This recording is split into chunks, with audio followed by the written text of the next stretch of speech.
Welcome to Space to Lead. I'm David LeBlanc. Over the years, both Suzanne Fox and I have spent our careers helping leaders, teams, and organizations navigate complexity, change, conflict, and growth. We've each approached that work through coaching, through facilitation, leadership development, organizational consulting, coaching, and more. And along the way, we noticed something interesting. Organizations are filled with talented people. Leadership teams are smart, committed, and they're working hard. We see this every day. Yet many continue to struggle with the same challenges.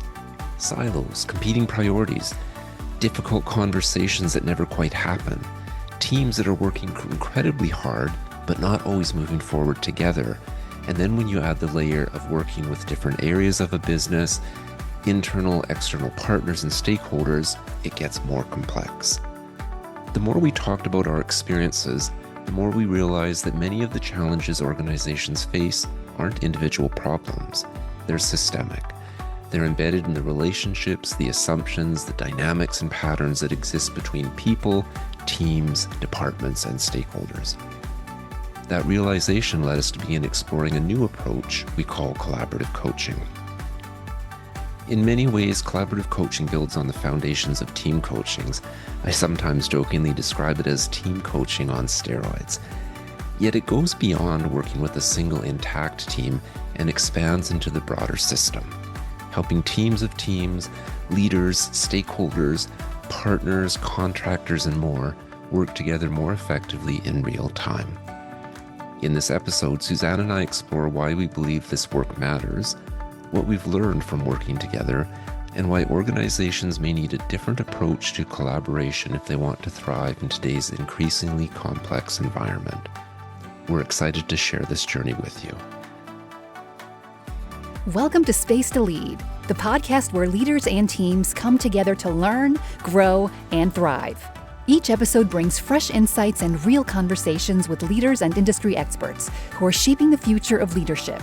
We explore strategies to build dynamic, engaging cultures, whether you're leading from the front or making an impact within your team. So take a deep breath, make some space, and let's lead together.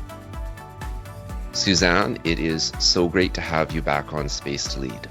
Yeah, I'm so excited to be here. It's a new exciting time for us, so thanks. Yeah, no, it's so true. You and I both individually have spent years helping leaders, teams navigate complexity, and super excited this collaboration that we've been working on and some of the work that we've been doing together. It's so fascinating because so many organizations that we work with and are currently working with, it's not that they don't have talented people, they have really good people doing really good work, yet so many are struggling to execute, align, and move forward together. Yeah. What do you think's going on in organizations that they're underestimating or not able to see this pattern? Yeah, I think that for me, there's a couple things, David, and there's kind of two common themes or patterns that I see that organizations may be underestimating the impact that's having, and that is leaders are getting really, really good at functioning depleted. So they're exhausted.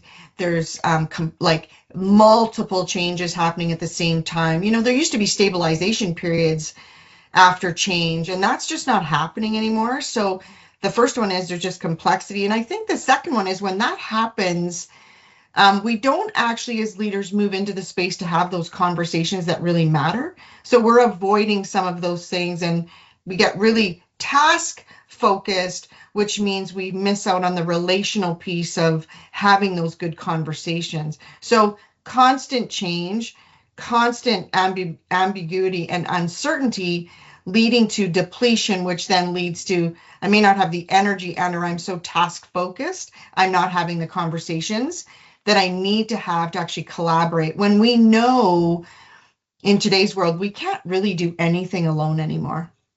Oh my gosh, it's so true. I love what you said because I often talk to leaders about this tension between transactional and relational. Yeah. And you're so busy reacting to everything that's thrown at you that there's no space for a pause for a team to think collectively. Mm-hmm. Yeah, beautiful. Beautiful. Yeah. And, I think we really need to be thinking about what are our leaders carrying underneath the surface, so to speak, that is showing up in the rooms that nobody might be picking up on, Yeah. right? So it's interesting you talk about what they may not be picking up on. So Mhm. I'm curious, what patterns are you noticing? Avoidance is a big pattern I'm noticing. Really not wanting to lean into the tension. People pleasing seems to be something I see a lot of. I just want everybody to be happy so we can get the work done.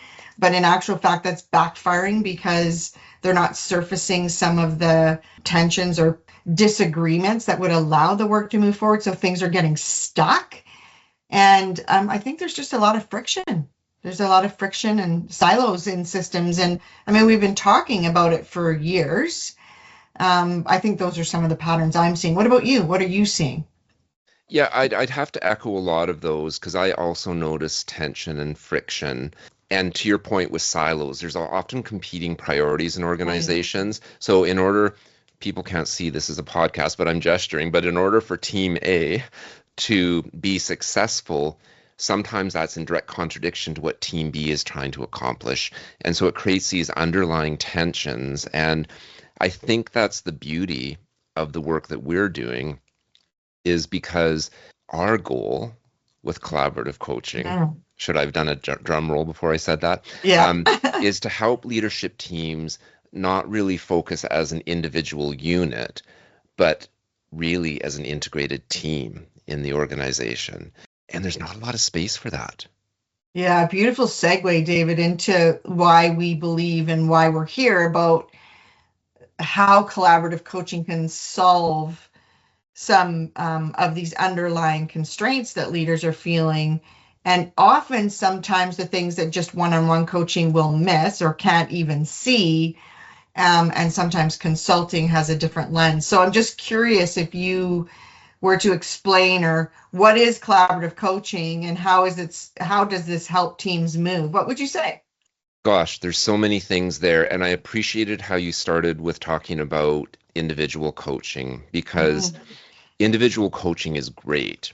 And Mm-hmm. it has limitations because in individual coaching, we have to trust that the person sitting across from us is fully self-aware. They understand all the systems dynamics. They have no biases.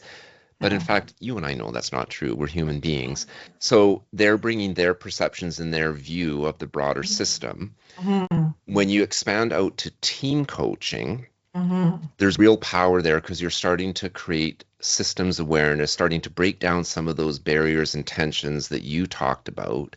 Mm-hmm. And for me, collaborative coaching is almost like team coaching on steroids in that you're not just focused on an intact team, but it's almost a teams of teams approach where you're starting to work not only within a team, but across silos, different stakeholders, internal, external partners. So it's really this collaborative, systemic view of working with folks. And it moves beyond the transactional, the task, the project we Mm-hmm. have to complete, and starts to dig into the relationships, the assumptions, the tensions, the patterns that shape our thoughts, the patterns that shape our behavior, and really starts to surface and explore those so that when a team or a project or an organization goes back to the task or the transactional side of things, they can do it really effectively because there's not all this other noise in the system. Yeah, beautiful. I love that. And what I was thinking when you were talking was it's really that this sits inside the dynamics that are going on. It's not outside it, which is what you referred to from a individual one-on-one coaching partnership. That's important. Those are things that leaders need to have in order to build their self-awareness and get insights around how they show up in those teams and dynamics, right? Yeah. So I love that you brought that up. And I think too, I would add that, we really do help leaders think and communicate, challenge, align, and navigate that dynamic and those tensions in real time. Yeah, beautiful. It's so again, it's not like a consulting sort of approach where we're here to tell you what to do and we're here to fix it. It's Yeah. more, again, here I go gesturing. we're working in parallel, we're working alongside as they're doing the work to help surface some of those things.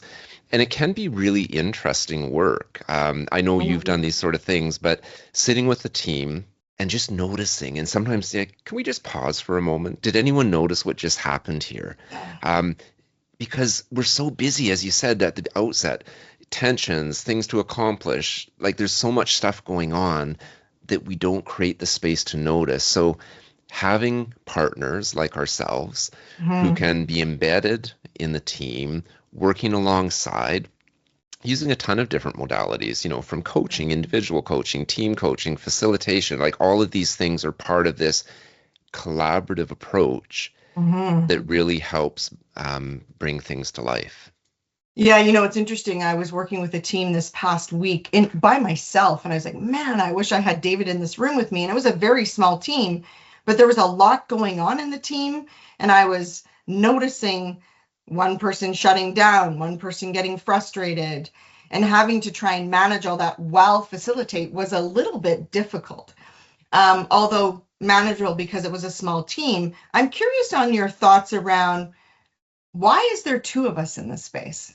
It's such an important question, and having done a fair bit of team coaching, and even taught some team coaching in the past, it comes up a lot, that question. And I think it's so important, and it's important because leadership today is different than it was years ago. So as you alluded to, there's a lot of things going on in the room.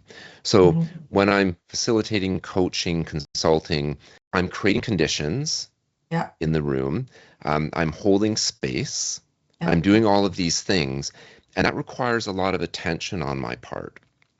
So having a partner like yourself in the room, noticing, and you and I know we sometimes tag team, you're going to do this, I'm going to do that. But having that partner who can be noticing and picking things up can be so valuable because there are so many moving parts and complexities in teams, in projects, in leadership these days, that having someone that can help you notice these things, surface them, it adds, again, just a whole layer of value.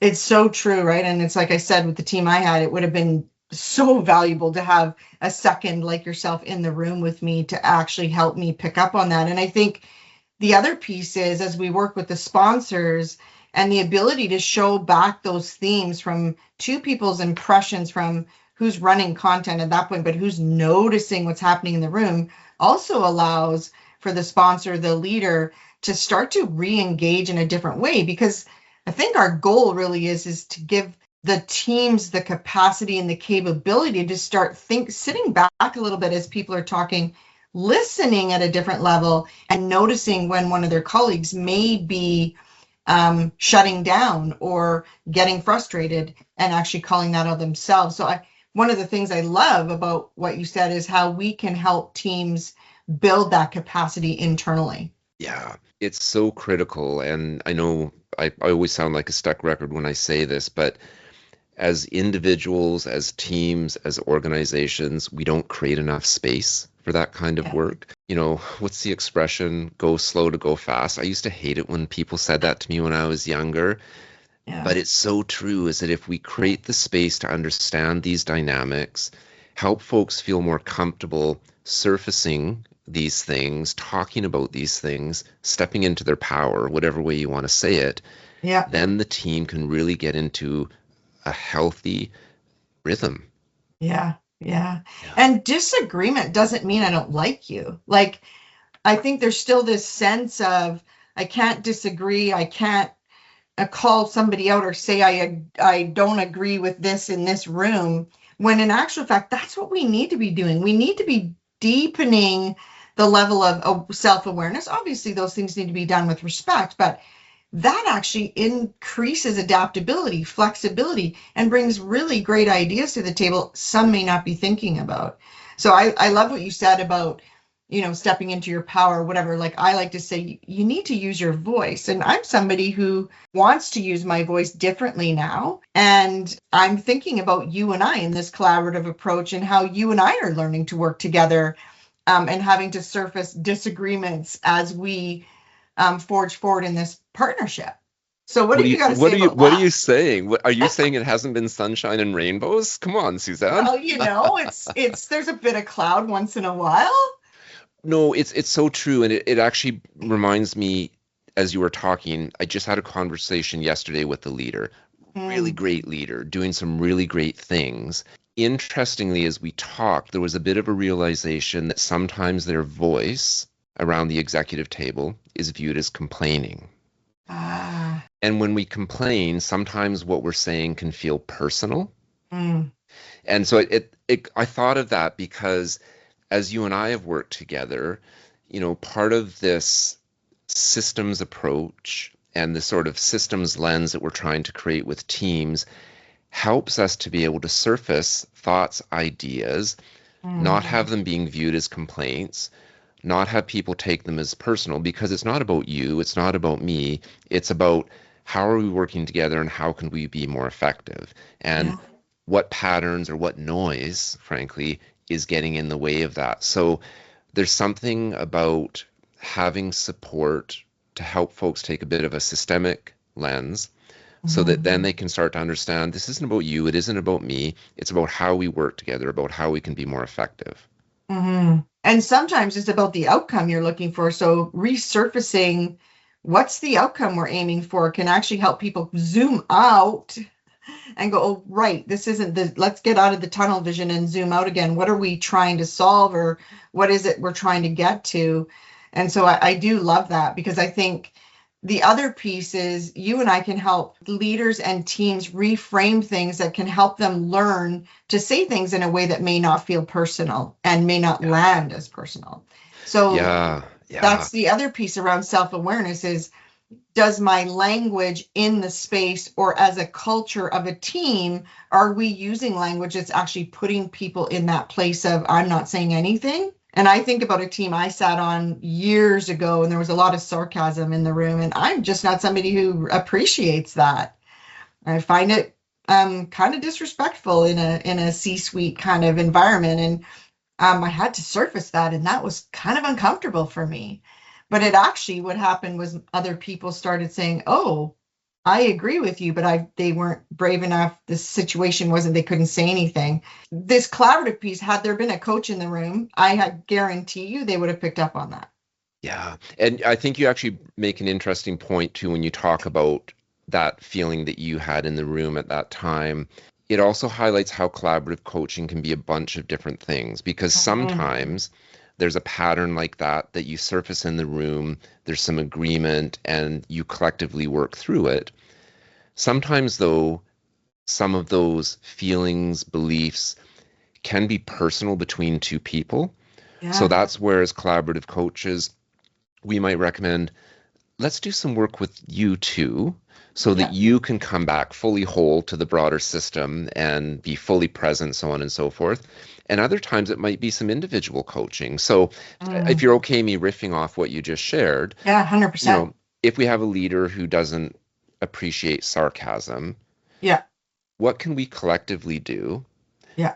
But then I also might do a bit of individual coaching with that leader Mm. around what can you do to help so you don't react as strongly, or what kind of reframes could you do internally? So there's this idea of zooming in, zooming out. Like sometimes we're working with the team, sometimes we're working with an individual, again with the goal collectively, because everything we do is in service of the team, in service of the project, bringing the group together so they can work effectively. I have something else I want to throw out here too, because Yeah. as well, you know me, David always has a lot to say. Um,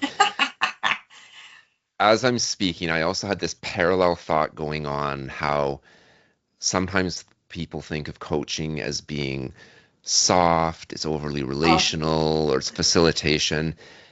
But that example that we just played with, it yeah. shows that this work is deeply operational, Yes. because poor leadership dynamics, poor team dynamics, a toxic or tense culture, it impacts how we execute, it impacts how we make decisions, trust, the performance of the project, which filters out into the broader organization. So while there can be a soft, air quotes, Yeah. I see you element doing air to quotes this, there. yes, Yes. relationships are not separate from performance.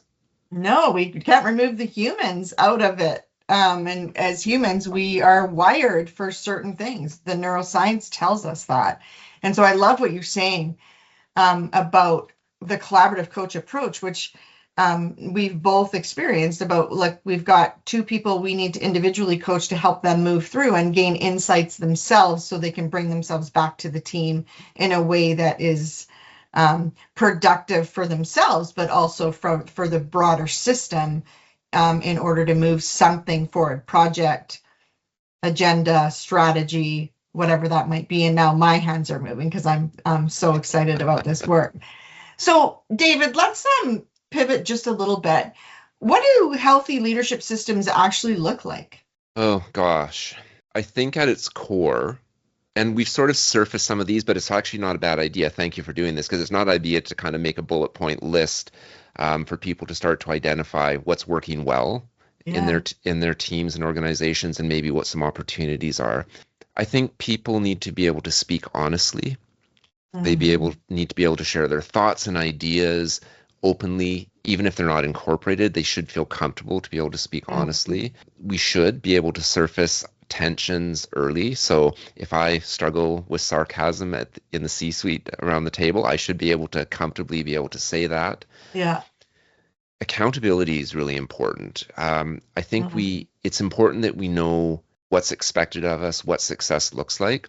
You and I know change is constant around us. So it's not that things aren't shifting and evolving, but sometimes when you're in an environment where everything feels like a moving target, it can destabilize the environment. Yeah. There needs to be, I have a list, can you tell? Yeah, dude. I'm like, say more. We talked earlier about this tension between transactional and relational. Yeah. Both are important in an organization, and I think healthy leadership systems are able to move back and forth between those two very fluidly. And similarly, I think there's also needs to be a healthy balance between trust and challenge. So there needs to be some tension in the system, but we have to have enough trust of one another to be comfortable with that tension. Yeah. And probably most important, and this ties closely to what we're talking about with collaborative coaching, is that leaders need to be able to think outside of their silo, their box, their team, to the broader organization, to internal and external systems, because all of these things over time have an impact on the effectiveness of ourselves as individuals, our teams, the projects we're a part of. Yeah. What a list. I think we're going to have some follow-up sessions on what healthy leadership systems looks like, and just maybe snippets of information for people. Yeah. I want to just add to that, because I agree with everything you're saying. Obviously, we're partnering in this work together. And I mean, there's some buzzwords out there, but really important things to be thinking about. And we talk a lot about psychological safety in teams. And I think when you say there needs to be clarity, there needs to be accountability, there needs to be trust, that's setting that table. And how do you maintain that so teams can move through, agree, and not have meetings after the meetings and discussions after the meetings, because it really stays in the space, which can allow for innovation, creativity, and actually much stronger execution if we can actually set that and support teams, which is what we do, to actually enter into good conversations where there's those tensions, polarities, paradoxes that we have to deal with, and exit the room with clear accountability and closure with agreement. Because I think that is often where we miss some things from a healthy leadership perspective.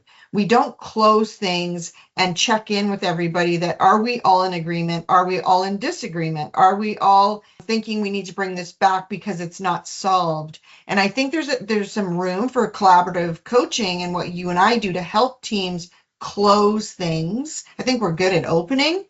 Teams are really good at opening, not so good at closing, to make sure everybody's aligned. Beautiful, beautiful. So what do you think are some of the misconceptions about this work? And you did allude to it a bit. Like I have to just jump in here, because when you say, and did your fingers up in the air quotes, soft work, I always get this like thing up my spine that just pokes my brain, because I now refer to these soft skills as power skills. And I'm just curious about what misconceptions other than that do you think people have about this work? I don't know if I'd classify this as a misconception, but there's definitely a strong belief that we don't have the time for that. Yeah. There's too much to do. You know, I recently sat down with an executive team and it was good conversation, but people were frustrated. I will be honest, Yeah. because they walked away and there wasn't like a clear task or an outcome. Mm-hmm. And what I said to the leader of the team after is, you know, it's interesting because that was what I would consider a pure collaborative coaching or team coaching session, Mm-hmm. in that, you know, I didn't come in there with an objective. I came in there more with how do we surface some of the patterns and dynamics that are going on. Mm-hmm. But frankly, the team thought it wasn't a good use of their time. Right. Yet, in parallel to that, the team is struggling to deliver on some things. Yeah. There are some relational dynamics that are getting in the way of their effectiveness. Yeah. But again, this idea that we don't have time to figure that stuff out Yeah. is something a common thing that I hear. So I think it's not necessarily a misconception, but there are barriers Mm-hmm. to this, things like having the time, having the resources for this kind of work. But again, over and over, you and I see that when teams don't deal with these things, Yeah. don't create space to surface these patterns, Yeah. they show up again and again, and that impacts the bottom line. It impacts their deliverables, and then that's where, you know, Yeah. finance or accounting gets involved and says, what's going on here? Yeah. So Yeah. it's important work, but you have to be committed and willing to make the time for it.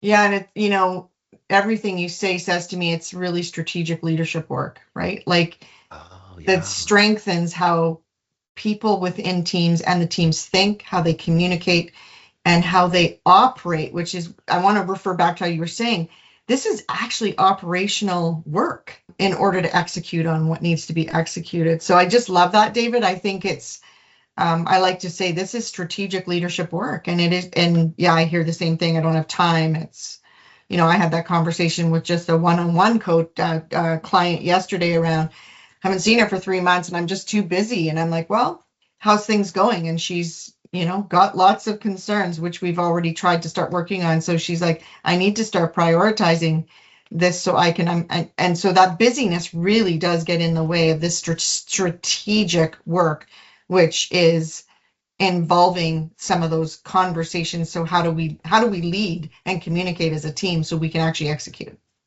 Yeah, I love that you framed it as strategic work. And what excites me is I'm seeing more and more of this. You know, while it's difficult to create space and time for this kind of work, I see more and more leaders who recognize this idea that sustainable performance requires healthy systems, Yeah. healthy relationships, not just harder work. Yeah. It's not about, you know, putting in all those hours. I mean, that's important, obviously, but Mm. it's about giving the same care and attention to how we work as we give to the work that we're doing. And I'm seeing more and more leaders, both at the individual level and at the team level, who are willing to create space for this. And it's been a shift. I don't know if what your experience is, but I noticed since COVID, Mm. it was almost like it was a bit of a wake up call for leaders that we need to do better. One, so that what I do as a leader is sustainable, but also for my teams. Mm. And so for me, there was a bit of a turning point there. And I love that I'm starting to see momentum, Yeah. teams creating space for this kind of work, and really excited to see what's next for collaborative coaching. Yeah, I'm with you. I have a lot of hope actually, and there's going to be people out there they say that hope isn't a strategy. I fundamentally disagree. There's actually research out there that says hope is a strategy, and because it actually puts a framework around how do we move forward. And I agree that in the complexity in which leaders are working today, and that recognition that there's so much coming at them. There needs to be a different way to move forward. And collaborative coaching is a way that can support these things to move without the leader having to try and be all things to all people. And I think that's also one of the barriers. But I have a lot of hope. There's a lot of leaders out there reaching out for help. And it's exciting because you and I are starting to see that and get to be embedded in some of these teams that can help them actually execute much quicker because they're surfacing these tensions up front and going, oh, I didn't really realize that was what was happening. Yeah. Beautiful. Yeah. So we've dropped this words, collaborative coaching a lot. So I think, Suzanne, I love how this has really set the stage for what is collaborative coaching, because I'm sure folks are listening thinking, what exactly are they talking about? And I know we've alluded to it. Yeah. So I'm looking forward to our next conversation where we dive into collaborative coaching in a deeper way. Yeah. And really showcase the work and the impact it has on teams, projects, and organizations. Yeah, me too. Can't wait.